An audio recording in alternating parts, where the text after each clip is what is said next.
Greg Abbott is, of course, no exception. All Texas governors start their tenure the same way, delivering their first inaugural address. KXAN's Josh Hinkle looks at the past 8 governors' first speeches in office and finds they all featured only one major topic in common: education. So help me God. Congratulations, Governor Connally. Thank you. In 1963, Governor John Connally's inaugural address foretold the Texas we know today, economically competitive and rich in jobs. He also predicted the challenge in holding on to those points, investing in education. The riches in Texas today are in large measure a return on such an investment made in the youth of Texas by those men of vision long years ago. They wisely committed the resources of this state to the support of education of the first class in their time. And we must renew that commitment and re-endow the future with greater investments today. Connally's concerns matched his successors.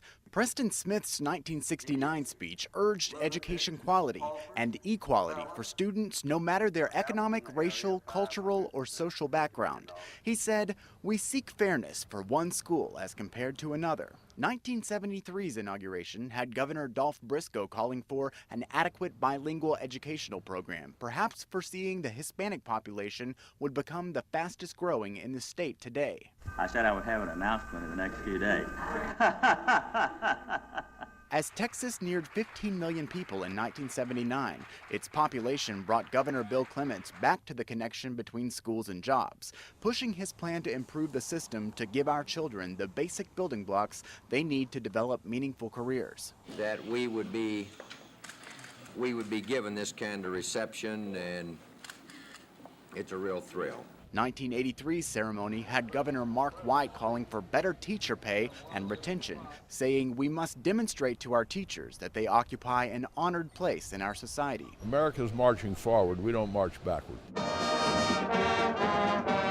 Ann Richards spoke of her vision of a child picking up a textbook one day and seeing how historic the 1991 inauguration really was. Today we have a vision of a Texas where opportunity knows no race, no gender, no color.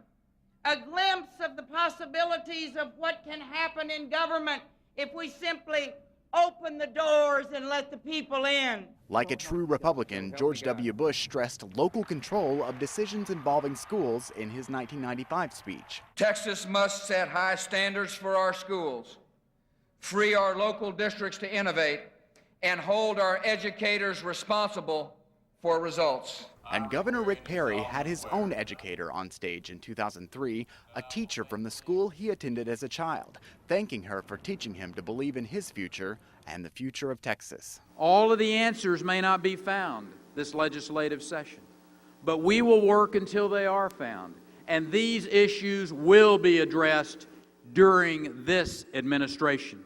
We also heard Governor Abbott talk about education in his speech, even thanking one of his high school teachers up there on stage. We have all of those speeches and Greg Abbott's speech online now at KXAN.com. Just search for them in the political section. At the state capitol, Josh Hinkle, KXAN News. And this weekend, Josh will have a full analysis of today's inauguration and what's next on State of Texas in Depth. It airs at 8:30 Sunday, right before Meet the Press during KXAN News Today.